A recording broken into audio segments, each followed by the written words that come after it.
All right, welcome back. Yes, indeed, Mr. Muda Yusuf joins us. He's the founder and CEO, Center for Promotion of Private Enterprise. He joins us virtually. Good morning, sir, and thank you for joining us today again on the program.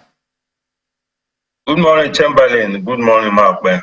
So these figures are maybe not strange to a lot of people who go out there on a daily basis and they're faced with the vagaries of the economy.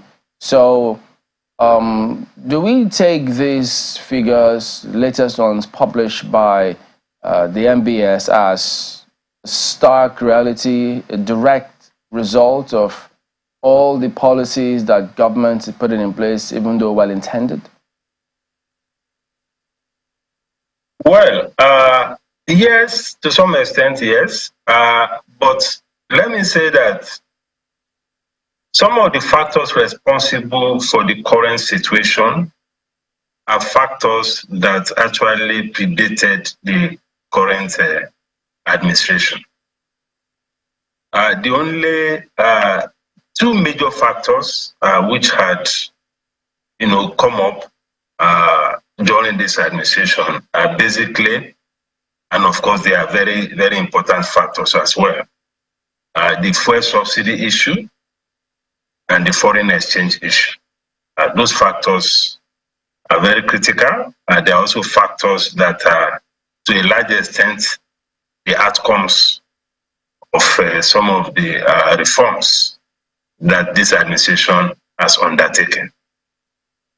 But whether those reforms are something that we could avoid is a different matter. But in my view, those reforms were inevitable because of the legacy of very weak economic fundamentals that this administration inherited. I think the bigger issue is how the administration is responding to the current situation, particularly the issue of inflation, because the key drivers as we speak are the issues of the foreign exchange, that's the exchange rate depreciation, the high cost of energy. I think those are the two major issues. Of course, there are also global dimensions to inflation, because globally inflation is a big issue. And to that extent, whatever we import also comes with some kind of inflation, which we call imported inflation. And on top of that, we have issues with insecurity, which again is a legacy problem, which is affecting especially the supply of food. And the fact that our currency has also been significantly weakened, it is now much easier for our neighboring countries, to come in and buy up a lot of things very cheaply, including food. So that also is a factor, because when you are competing with neighbors, because many of them are French-speaking and their currency is CFA. CFA, like many other foreign currencies, has gained a lot of strength against the naira. So it is now much cheaper for even neighboring countries to come in here and pick our products, including food. So these are some of the factors which has been responsible for this. But again, as you go forward, we can look at the options as to what exactly we can do to improve on the situation or to mitigate the current situation with respect to inflation. If I could just digress a bit, does this then suggest that if we have a common currency in West Africa, we might come off worse at the moment? No, not necessarily. Not necessarily. If we have a common currency, we may not necessarily be worse off. What has made the situation the way it is that this CFA is pegged to the EU currency, that's the euro, and they don't depreciate as fast as what has happened, because our own depreciation is a result of a lot of domestic policies, some of which again has brought us to where we are. Because when you have a situation where you have rapid growth, especially in your money supply, over the past 8 years or so, money supply had grown by about 190%, which is huge. And of course, when you have this high money supply, including the printing of money. Those are local factors that has contributed to this situation. In addition to the issue of weak productivity, high cost of production, high transportation costs, those are local factors that are driving this. Pardon me. In your 10-point agenda to the CBN governor at the time, you had also made reference to the erosion of the 25 billion capital base of banks, which indicates that something needs to be done drastically. You also did urge them to put in place a transparent and at least a transparent process for foreign exchange so that everyone can indeed see that they can restore confidence to domestic, even foreign investors, as it were. So ever since he's assumed office, do you see him fulfilling all of this agenda that you set for him? Well, to some extent, some of the things we advocated was a reform of the foreign exchange market. But at the point we were also making those propositions, the facts, especially concerning the status of our reserves, had not become as manifest as it had been. Because after the release of the CBN audit reports, it became clear that the situation with our reserves is really very, very bad. And that also introduced another variable, which is the speculative variable or the precautionary variable on the demand for the dollar, additional pressure. Because under the previous dispensation, a lot of these facts were not made public. Perhaps that created some illusion that, okay, we are perhaps comfortable concerning results and so on. But when these facts were, released as a result of the audit report, it became clear to analysts and many economic players that the situation was really very bad. So that created additional pressure arising from, the flight to safety and also, speculative activities on the currency. So that further accelerated the rate of the depreciation of the currency. And also created a major confidence crisis. And it is this confidence crisis that the government is still grappling with and trying to fix. So if care is not taken, we might be worse off. These figures may go further south. What should we be doing differently? Well, the reality is that these things, there are no quick fixes or quick fix, to this kind of issue, because the problems are a bit deep and they're a bit fundamental. Because if you are talking about fixing the exchange rate issue, for instance, you need to provide the foreign exchange.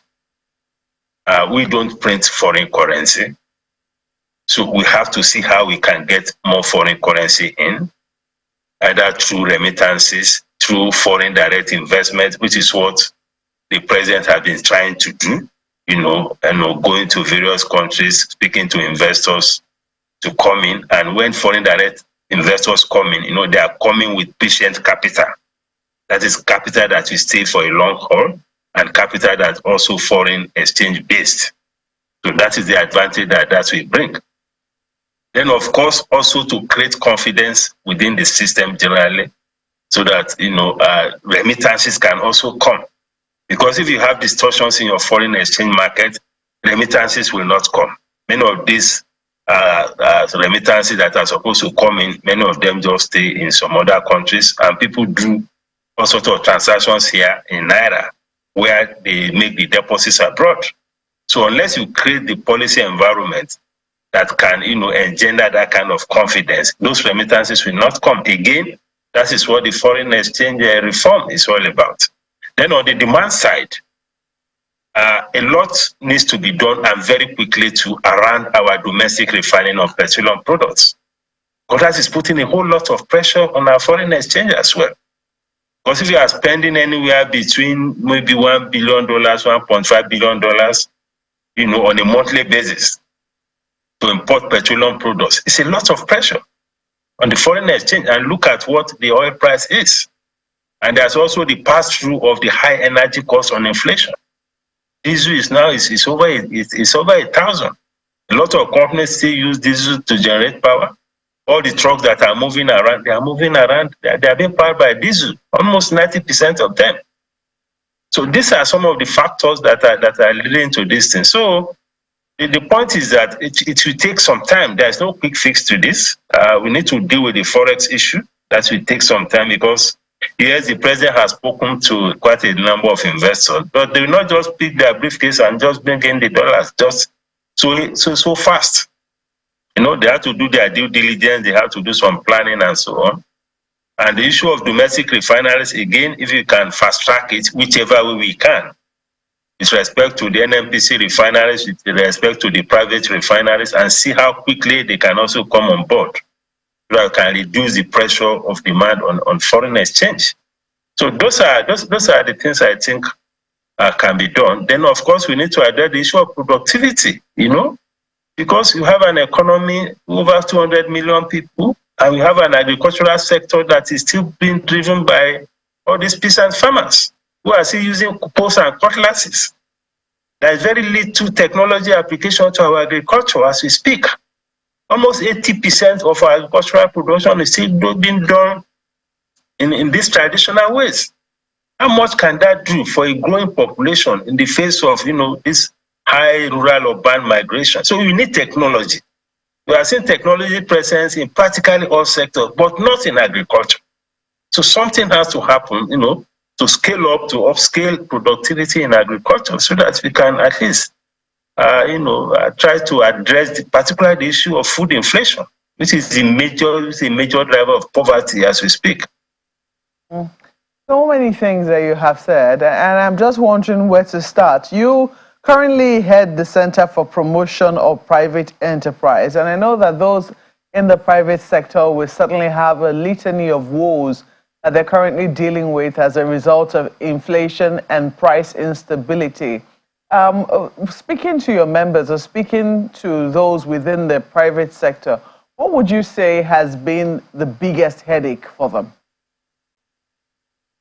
No, the biggest headache is two. Let me say two: the energy cost and the foreign exchange crisis. Those are the two biggest headaches. You know, and unfortunately, some of the variables, or most of the variables that are driving these two factors are not domestic. A lot of them are foreign. And we don't have much control over some of these variables. I mean, you're talking of energy costs, for instance. You'll be talking about what is happening globally with regard to energy prices, with regard to this Russia-Ukraine war. And you can see the impact of that globally as far as inflation is concerned. You know? So the only major issue that we can say is local is our failure to be able to refine petroleum products domestically. That is our own responsibility. That's a governance issue. I mean, how can we, as an oil-producing country, for over 10 years or so, we have not been able to fix our refineries. We have not been able to attract investors to invest in refineries. I mean, that's a governance failure. So that, of course, is domestic. But when we talk about all these energy prices and so on, a lot of all those things are also global in nature. Is this also a barrier for many would-be entrants into the, private sector, entrepreneurship side of things? No, it is a barrier. But again, as a private sector entrepreneur, you have to choose the kind of business you do. If you are undertaking any business and the business is foreign exchange intensive, that is a big risk. You have huge exposure to foreign exchange. That is what is happening now. Because most of the victims of the current challenges are businesses that have high foreign exchange exposure. Either you are getting raw materials from abroad or you have borrowed money denominated in dollars and so on. So the higher your exposure to forex, the bigger the impact on your business. That is what it is. The same thing. The more intensive you consume energy, especially where you are not running an energy efficient system, the more vulnerable you will be. Because look at the cost of PMS, look at the cost of diesel, and even the cost of gas. So where there is energy, where the business is energy intensive, there's a problem. Where the business is foreign exchange intensive, that's a huge problem. But if any business can avoid any of these two as much as possible, then it will be easier for the business to cope with the current situation. Because the market is big and all of that. But again, if your cost is too high, there's no way you can survive in this current situation, because even purchasing power is also getting weak. So it depends on the kind of business model that an investor is bringing to the table. And that is why it is very important for the government to also roll out fiscal incentives to enable investors and citizens to transit from the use of PMS, from the use of diesel, into more cost-effective energy sources. And that's also why it is important to scale up this our power sector issue, so that people don't have to rely so much on all these fossil fuels, buying diesel, buying PMS. If you had more stable power supply, the demand for these things will be less. And the pressure on the citizens and on businesses will also be less. So these are some of the heavy liftings that the government needs to do. And it's only the government can do it. You can't leave it entirely to the private sector. I'm talking about all this energy issue and power sector issue. The government has to play a major role. And that is the way it is in many other developing countries. So I do this heavy lifting so that the private sector cannot take it up from there. Look at the state of our roads. Movement of freight and passengers, 90% is by road. Look at the state of the roads. And imagine the contribution of that to this inflation that we are talking about. Well, that's a government issue. That's a governance issue as well. A lot of what you're talking about, I mean, looks like what has to be tackled at the federal level. But interestingly, states now have, a say in some of these areas. For instance, even electricity generation and distribution within their state. Infrastructure, yes, a number of states still hold the federal government accountable or responsible for the state of roads within their state. But with regards to productivity, especially with agriculture, have you seen any states that are really leading the way in terms of what you'd like to see with introduction of technology in agriculture? Well, not much is happening, but I know that in the South-South region, for instance, there's a lot of attention to all this palm plantation and things like that in the South-South. I know some of the governors in the South-South have been doing a lot. But generally speaking, many of the states have not given the desired attention to agriculture. Particularly in respect of transiting from the current traditional mode of farming to a more technology-driven kind of farming. That is not happening much. And again, it's again a result of the fact that, okay, there's all this monthly allocation that people collect, they go to Abuja, and the allocation is improving on account of the fuel subsidy and foreign exchange convergence. But again, the question is how much of that improvement is getting back to the people? That is the dilemma. Because we have seen the subsidy removal, we have seen the exchange, that has significantly improved even the FAC allocation to the states. So the challenge now is how will you get this into trickle down to the people? Because the whole essence of reform is ultimately to improve the lives of the people. Because economic reforms are not ends in themselves. They are means to an end. Yes, we have taken reforms, but we need to see to it that the welfare impact is there. And both the federal and the subnationals have a responsibility to do that. I mean, earlier in your newspaper review, you are talking about issues of cost of governance and all of that.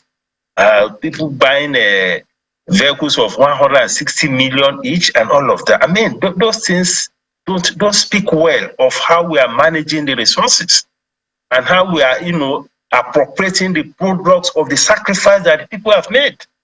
Because this sacrifice has led to a lot of an improvement in revenue. So how are we giving it back to the people in a more inclusive manner? I think that is something that we need to begin to advocate and interrogate those in the governance space for. Dr. Yusuf, one of the major questions that comes to my mind straight up about this is whether or not we even have an understanding of how to track this.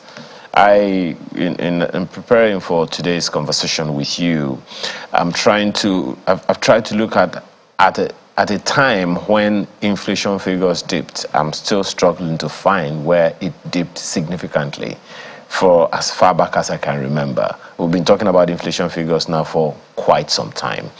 Now, reading from Dr. Ayoteriba this morning, one of the major things that he said is the only way we can have any sense of improvement in inflation figures is for the Naira to appreciate.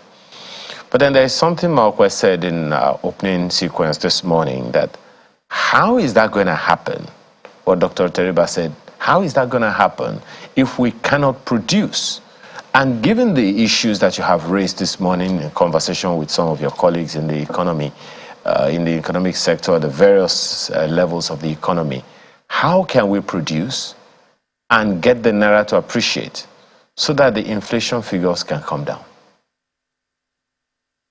Well, some of these issues are also interrelated. There's a lot of intersection among them. Now, production is a function of the environment that you create. You know, if you don't have the right kind of environment, we just spoke about the issue of power and the cost of diesel. If you are in production and you have to be buying diesel at that kind of amount, there is no way you can produce competitively. So you need to have an environment that is enabling production. Power is a major issue. There is no country in the world that has industrialized without power. It's very fundamental. Then you have the issue of connectivity, even within the country. How do you move your product from one end to the other? You produce in Lagos, you want to sell in Maiduguri or sell in Sokoto. How do you move it? Look at those trucks on the road. It's the most inefficient thing that has happened to this country. The cost of moving a truck can be on road for almost a week. Sometimes they sleep on the road because of bad roads. So we have to also have a model of financing our infrastructure in a way that is sustainable. Some of this infrastructure finance cannot be sustained by the budget. There must be a model of financing, especially road infrastructure. Well, interestingly, because that is what is carrying 90% of the freight, of the traffic. Interestingly, Dr. Yusuf, I'm sure you're aware that a number of institutions, RFI, I think World Bank as well, partnered with the federal government in the previous administration for what they call rural access and mobility projects, fixing some roads in different parts of the country and in the different regions, of the country. But, speaking to production, we are an import-dependent people. Is there a way to discourage our appetite for importation? For instance, Chamberlain was, speaking the other time about the National Assembly buying vehicles. We have a number of them in Nigeria that can be made. In fact, some of them get invited by governments of some other African countries to produce vehicles for them. Innocent is one we all know. Nord is another one. If we are going to protect the integrity of the Naira, how can we do that when we are so import dependent? Do you think there is a need to come up with a policy like the Gowon administration came up with that said the only vehicles that they wanted government officials to be using was that made in Nigeria, the Peugeot of those days? Do you see that happening? Do you think that will help to help strengthen the Naira? No, you see, we need to deal with fundamental policy issues. These are issues that relate to our strategy for industrialization. And in many economies around the world, that's what we call resource-based industrialization. You drive your industrialization from the point of the resources that you have within your domain. That is the way you can reduce all this import dependence. Our industrial sector is also too heavily import dependent. The core industries that are supposed to support them, all of them have gone under. You are talking about auto industry. You cannot have a viable auto industry that is not import dependent if you don't have a solid iron and steel sector. That's a heavy lifting that has to be done by the government, possibly in partnership with the private sector. You need steel to craft the engines. You need flat sheets for the body of the system. We used to have Dunlop and Michelin, which supply the tires. They are no longer here. We used to have the battery companies. They are no longer here. So we have to ensure that all those basic inputs are available. Yes, I take the point. I mean, all those vehicles should be buying what is made in Nigeria. But again, what is the local content? Even the tires that you have in these domestic, locally assembled vehicles, the tires are imported. You know, the engine components are imported. It's also interesting. So at the end of the day, the local content, I'm not sure it's up to 20%. So we need to deal with the fundamentals. Agreed. Of ensuring that we have a resource-based kind of industrialization. Well, by the percentage, I think a number of people will agree with you, but you can also agree that I don't think there's any country in the world that depends 100% on itself for the automobile industry. But one of the questions Marco put to you the other time is the viability of the states themselves. When we have these conversations, we talk only about the federal government.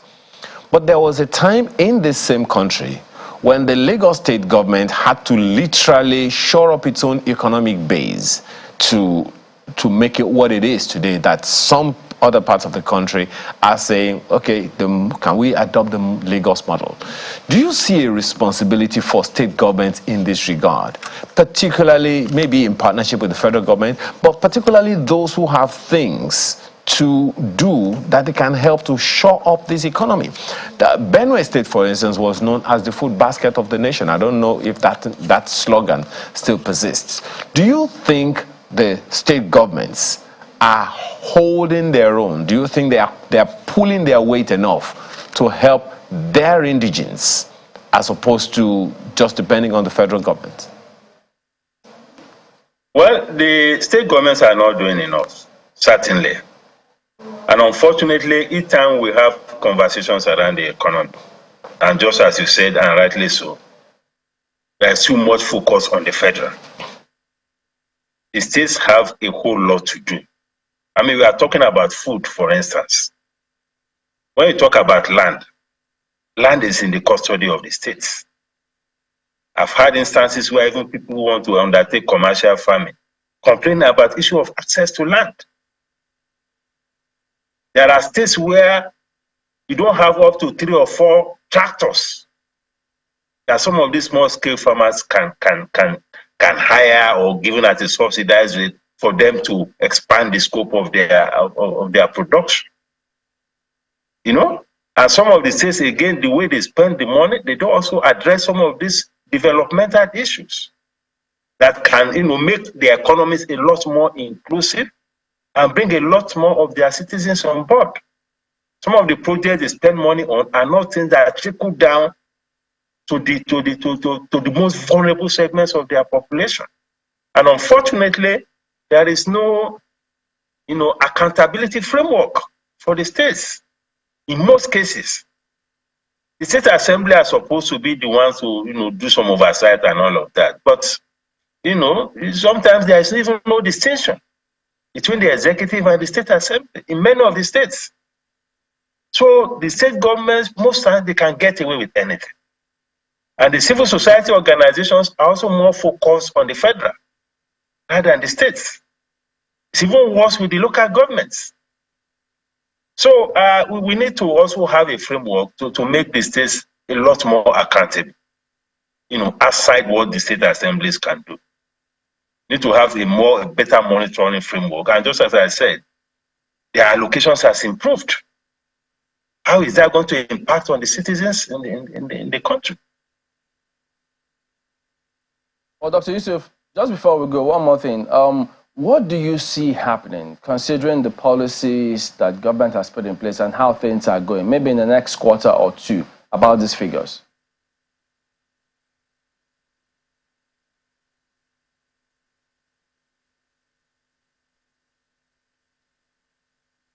Can you hear me, Dr. Yusuf?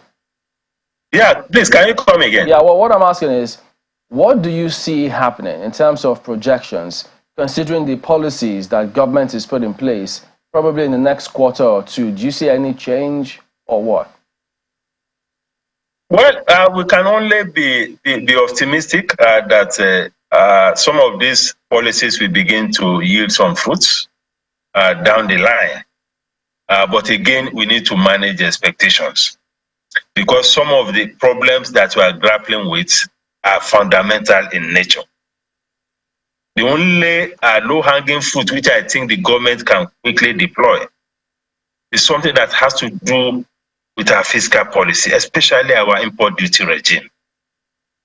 But when you have a situation where you have a depreciating exchange rate, and some of these inputs that manufacturers and some service providers use are imported, then we can tinker with our import duty regime. That is fully within our control.